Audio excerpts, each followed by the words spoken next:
கிறிஸ்துவுக்குள் பிரியமானவர்களே, ஆண்டவரும் உலக ரட்சகருமாகிய இயேசு கிறிஸ்துவின் நாமத்தினாலே இந்த அதிகால வேளையில் உங்கள் எல்லாருக்கும் நல்வாழ்த்துக்கள். மத்தேயு தின சுவிசேஷம் 7ஆம் அதிகாரம் 7வது வசனத்தை நாம் வாசித்து இந்த நாளுக்காக நாம் ஜெபிப்போம். கேளுங்கள், அப்பொழுது உங்களுக்கு கொடுக்கப்படும். தேடுங்கள், அப்பொழுது கண்டடைவீர்கள்.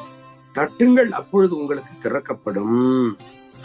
நன்கு தேவனுடைய பிள்ளைகளை, மத்தேயு தின சுவிசேஷம் 7ஆம் அதிகாரம் 7வது வசனத்துல தன்னை தேடி வந்த ஜனங்களை பார்த்து ஆண்டவராகிய இயேசு கிறிஸ்து சொன்ன ஒரு மகத்துவமுள்ள வார்த்தை, தேடுங்கள் அப்பொழுது கண்டடைவீர்கள் என்று ஆண்டவர் சொன்னார். என்னதை தேடினங்க? எதை ஆண்டவர் தேட சொல்றாரு?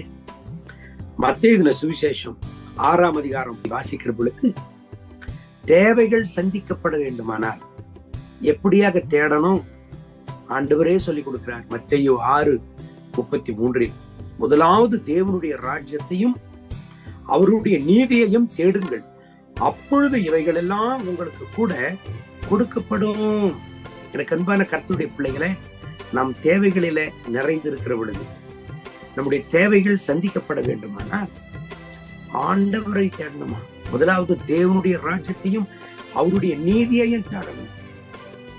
பல நேரங்கள்ல நம்ம தோல்வி அடைகிறதற்கு காரணம் என்ன?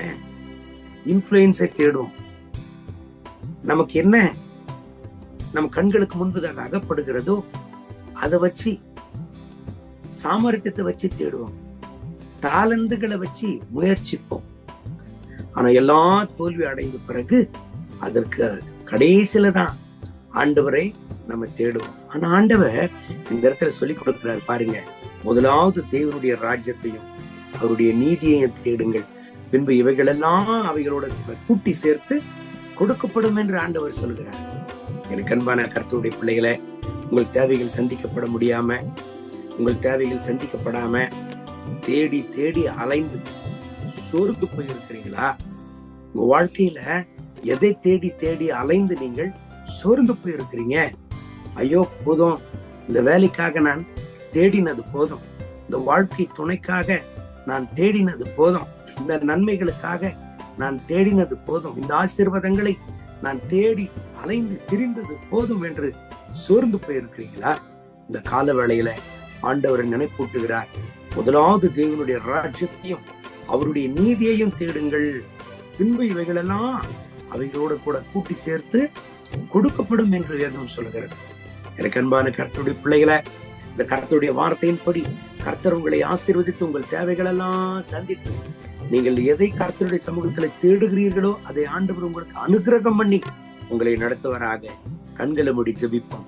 அன்பின் ஆண்டவரே, இந்த கால வேளையில இந்த ஜெபத்துல இணைந்து ஜெபித்துக் கொண்டிருக்கிற ஒவ்வொரு கர்த்தருடைய பிள்ளைகளுக்காக ஜெபிக்கிறேன். இவர்களை ஆசீர்வதிங்க. இவர்கள் எதை தேடி கொண்டிருக்கிறார்களோ அதை இவர்களுக்கு அனுகிரகம் பண்ணும். எதை உடைய சமூகத்துல ஜெபித்துக் கொண்டிருக்கிறார்களோ அதை இவர்களுக்கு தாரும்.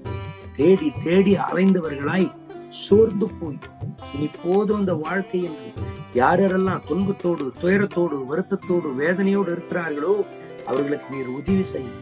கர்த்தருடைய திருப்பிரசனம் அளவில்லாமல் இவர்கள் மேல இறங்கி வரும்படியாய் ஜெபிக்கிறேன். கல்வாரி சிலுவையில சேர்ந்திருந்த ரத்தத்தினால இவர்களை மறைத்துக் கொள்ளுகிறாக தகப்பனே. இரத்த கோட்டைக்குள்ள மூடி மறைத்துக் கொள்ளும். இவர்களுக்கு நல்ல எதிர்காலங்களை தாங்க. இப்படி ஆசீர்வாதங்களினால இவர்களை நிரப்புங்க ஆண்டவரே. எதை ஆண்டவரே முழு மனதோடு உங்களுடைய சமூகத்துல தேடிக்கொண்டிருக்கிறார்களோ அதை இவர்களுக்கு சம்பூர்ணமா அனுகிரகம் பண்ண முடியாய் உங்களுடைய பாதங்களை பிடித்து ஜெபிக்கிற ஆண்டவரே. இந்த கால வேளையில இவர்கள் தேவைகள் சந்திக்கப்படட்டும். இவர்களை ஜீவனுள்ள சாட்சியாக நிறுத்தும். இவர்களுடைய உயர்வு சீக்கிரத்தில் இவர்களுக்கு கிடைக்கட்டும். இவர்களுடைய நன்மை சீக்கிரத்தில் இவர்களுக்கு கிடைக்கட்டும். இவர்களுடைய ஆசீர்வாதம் சீக்கிரத்தில் இவர்களுக்கு கிடைக்கட்டும். இவர்களுடைய சுகம், விடுதலை, சமாதானம், நல்வாழ்வு இப்பொழுதே இவர்களுக்கு கிடைக்கட்டும். ஒரு அற்புதத்தை இவர்களுக்கு செய்து ஆசீர்வதித்து நடத்தும். இந்த நாள் முழுவதும் இவர்களை ஆசீர்வதித்து பலப்படுத்தி நடத்தும். மகிமை, கனம், துதி உமக்கே. இயேசுவின் நாமத்தில் கேட்கிறோம் எங்கள் ஜெபம் கேளும் நல்ல பிதாவே. ஆமென், ஆமென். கர்த்தர் உங்களை ஆசீர்வதிப்பாராக.